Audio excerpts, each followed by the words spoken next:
Imagine un instant des guerriers si puissants que leurs ennemis pensaient affronter des dieux. Des hommes et des femmes capables de gestes si incroyables que l'histoire elle-même a hésité à les classer entre mythe et réalité. Certains disaient que c'étaient des humains, d'autres affirmaient que ce n'était pas possible, que personne de chair et de sang ne pouvait accomplir de telles choses. Pourtant, leurs noms ont traversé les siècles, portés par des récits où la frontière entre légende et réalité disparaît. Aujourd'hui, je vais te raconter l'histoire de 5 guerriers dont la force, l'intelligence ou la rage de vaincre étaient si impressionnantes qu'ils semblaient plus proches des divinités que des mortels. Et crois-moi, tu n'as pas encore entendu ces récits 1000 fois. Prépare-toi, parce que ce voyage va te faire douter de ce qui est humainement possible. Commençons par Cuchulainn, le héros celtique d'Irlande. Son nom résonne comme un coup de tonnerre dans les anciennes légendes. Ce n'était pas simplement un guerrier, c'était un phénomène.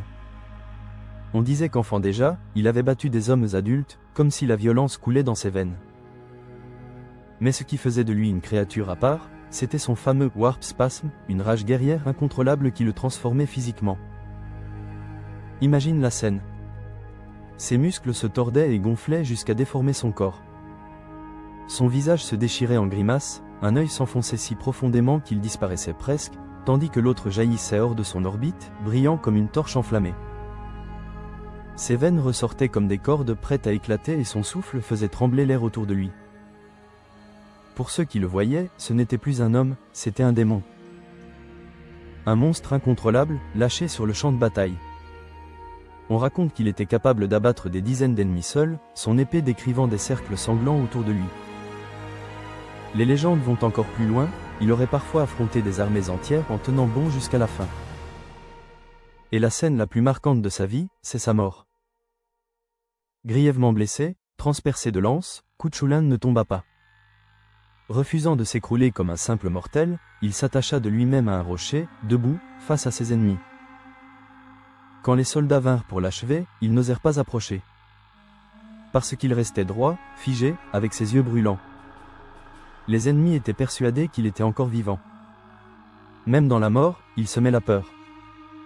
Et ce n'est que lorsqu'un corbeau se posa sur son épaule qu'ils comprirent enfin que le héros était parti. Ce détail, ce simple corbeau, est resté gravé comme le symbole d'un guerrier si redoutable que même sa mort ressemblait à une mise en scène divine. Maintenant, laisse-moi te parler de Tomoe Gozen. Une femme, mais pas une femme ordinaire. Nous sommes au Japon du XIIe siècle, à une époque où les samouraïs dictaient la loi du champ de bataille. Dans ce monde dominé par les hommes, elle prit l'armure et devint une légende. Les chroniques la décrivent comme belle, mais surtout terriblement dangereuse. Elle maniait le cheval, l'arc et le sabre avec une précision inhumaine. Imagine une armée de milliers d'hommes, des cris, des tambours de guerre, et au milieu de ce chaos, une femme en armure, plongeant dans les lignes ennemies avec une grâce mortelle. L'un de ses exploits les plus célèbres fut lorsqu'elle affronta en duel un général ennemi, un colosse respecté, et qu'elle le décapita devant ses propres soldats. L'effet psychologique fut énorme. Voir leur chef tomber sous l'épée d'une femme provoqua la panique et le désarroi. Mais Tomoe ne s'arrêtait pas là. Les récits racontent qu'elle pouvait renverser des adversaires à cheval, qu'elle tenait tête à plusieurs guerriers à la fois et qu'elle revenait du combat couverte de sang, mais indemne. Son nom fit trembler ses ennemis parce qu'elle brisait toutes les règles. Elle n'était pas seulement une guerrière, elle était une anomalie vivante, une preuve que le courage et la force n'avaient pas de sexe. Même aujourd'hui, son histoire est racontée dans les récits japonais, et chaque fois qu'on la mentionne, on sent cette aura d'exception. Ce n'était pas une humaine ordinaire, c'était une tempête. Changeons maintenant de décor. Direction les steppes immenses de l'Eurasie. Ici, l'histoire se souvient de Gengis Khan, mais derrière lui se cachait un homme tout aussi terrifiant, Sukhothai. Si Gengis était la flamme, Sukhothai était l'épée. Mais pas une épée brute, une lame parfaitement aiguisée par l'intelligence. Car Sukhothai n'avait rien de spectaculaire physiquement, ce qui faisait de lui un demi-dieu de la guerre, c'était son esprit.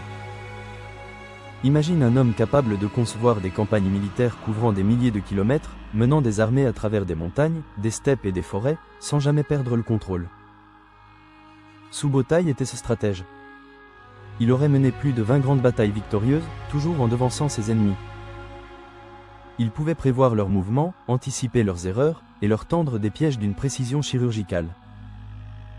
Sous son commandement, les armées mongoles ravagèrent la Russie, la Pologne, la Hongrie, et même jusqu'aux portes de l'Europe centrale. Les chroniqueurs occidentaux, incapables de comprendre sa stratégie, pensaient que les Mongols étaient guidés par une malédiction, une force surnaturelle. Mais non. C'était Subotai, l'homme qui, à lui seul, redessina les frontières du monde connu. Quand tu penses à des conquérants comme Alexandre le Grand ou Napoléon, sache que Subotai a parcouru plus de distance en campagne militaire que réunis. Et ça, ce n'est pas une légende, c'est un fait historique. Quittons maintenant l'histoire pour plonger dans la légende slave avec Sviatogor. Un nom qui résonne dans les anciens chants comme celui d'un géant parmi les hommes. Les bardes racontent qu'il était si immense et si lourd que même la terre ne pouvait pas le porter. Là où il marchait, le sol tremblait. Son cheval, gigantesque lui aussi, pliait sous son poids. Il était décrit comme un titan vivant, une force de la nature incarnée. Contrairement à d'autres héros, on ne se souvient pas de lui pour ses conquêtes, mais pour son existence même. C'était une anomalie, une créature à la limite du possible. On raconte que la nature se plaignait de lui, que la terre souffrait de devoir porter un tel fardeau. Et dans les récits, il n'était pas seulement un combattant, il était l'image d'un être qui dépassait l'échelle humaine. Ceux qui l'affrontaient n'avaient pas l'impression de se battre contre un homme, mais contre une montagne.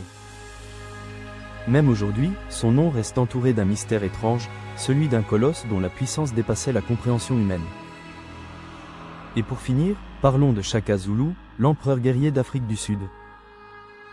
Au début du XIXe siècle, les guerres tribales suivaient des règles traditionnelles, des combats souvent désordonnés où les guerriers lançaient leurs longues lances de loin. Shaka observa cela et décida de tout changer. Il inventa une nouvelle arme, une lance courte, conçue pour le corps à corps. Il imposa une discipline de fer à ses soldats. Les Zoulous devinrent une armée organisée, redoutable, capable de manœuvres complexes. Sa stratégie la plus célèbre fut celle de la corne du buffle, l'armée avançait comme un troupeau, encerclant l'ennemi avant de l'écraser. Shaka n'était pas seulement un chef, c'était un révolutionnaire de la guerre. Sa cruauté était extrême, il punissait sévèrement la moindre faiblesse. Mais grâce à lui, une simple tribu devint un empire qui fit trembler toute l'Afrique australe. Ce qui impressionne le plus, c'est que ces tactiques étaient si efficaces que des décennies plus tard, les militaires européens venaient encore les étudier.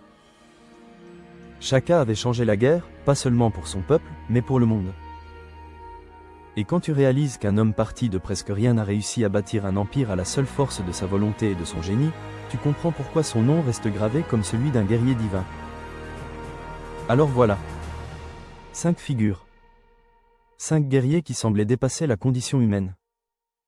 Chacun à sa manière, ils ont marqué l'histoire ou la légende. L'un a terrorisé ses ennemis en se transformant en monstre, l'autre a brisé les règles en prouvant qu'une femme pouvait décapiter un général, un autre a redessiné la carte de l'Eurasie avec ses stratégies, un géant a pesé plus que la terre pouvait supporter, et enfin un chef africain a transformé des tribus en un empire redoutable. Alors dis-moi, lequel de ces guerriers t'a le plus impressionné? Est-ce le monstre celtique enragé, la samouraï qui décapitait ses adversaires, le stratège mongol qui voyait le futur des batailles, le géant que la terre ne pouvait porter ou l'empereur zoulou qui réinventait la guerre? Laisse ton avis dans les commentaires. Et si tu veux découvrir encore plus de guerriers oubliés, des figures dont l'aura dépasse l'imagination, abonne-toi. Parce que crois-moi, l'histoire cache encore des combattants dont tu n'as jamais entendu parler, mais qui semblaient eux aussi touchés à la divinité.